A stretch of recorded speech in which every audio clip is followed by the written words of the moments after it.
পৰিস্থিতি হৈছে মাথাউৰিৰ পৰা মানে ফাটি পানী ওলাব ধৰিছে ব্ৰহ্মপুত্ৰ বাৰণী পানীয়ে আমাৰ এতিয়া টোপনি নোহোৱা হৈছে ৰাইজ আতংকিত হৈ গৈছে আমাৰ জলেশ্বৰৰ আধা কিলোমিটাৰ পূবফালে বামুণীবিটা গাঁৱত মছজিদৰ ওচৰতে আমি হাজাৰ হাজাৰ মানুহ ইয়াতে গোট খাই নিজে শ্ৰম দান দি ঘৰৰ পৰা বস্তা আনি আমি পেলাচিন দি আছোঁ বিভাগীয় কৰ্তৃপক্ষক আমি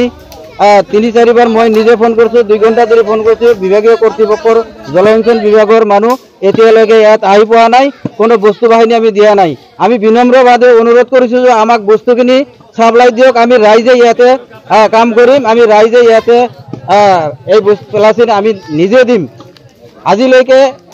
এতিয়ালৈকে আমাৰ কোনো জলসম্পদ বিভাগৰ বা বিভাগীয় কৰ্তৃপক্ষৰ কোনো মানুহ অহা নাই মই বিভাগীয় কৰ্তৃপক্ষক বিনম্ৰ অনুৰোধ জনাইছোঁ আৰু চৰকাৰক অনুৰোধ জনাইছোঁ আমাৰ মানুহ এতিয়া টোপনি নোহোৱা হৈ গৈছে আমাৰ মানুহ আতংকিত হৈ গৈছে এইখন মাথাউৰি ছিঙিলে কিমান হাজাৰ হাজাৰ মানুহ যে জীৱন নাশ হ'ব আমাৰ এইটো জীৱন ৰক্ষাৰ স্বাৰ্থে আমি চৰকাৰক বিনম্ৰভাৱে অনুৰোধ জনাইছোঁ যে আমাৰ এইটো ইমিডিয়েট আমাৰ এই মাথাউৰিৰ কামখিনি অতি সোনকালে ইমিডিয়েট কৰি দিব লাগে আমি এইটোখিনি বিনম্ৰভাৱে ৰাইজৰ তৰফৰ পৰা অনুৰোধ জনাই আছোঁ যে আমাৰ এইখিনি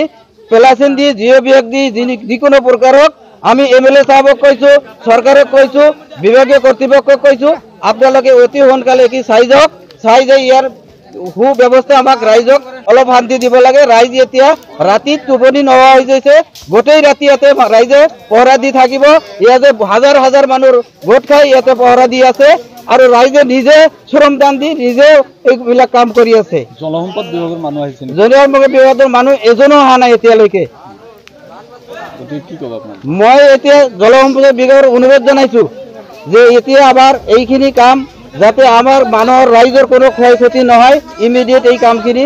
কৰি দিব লাগে।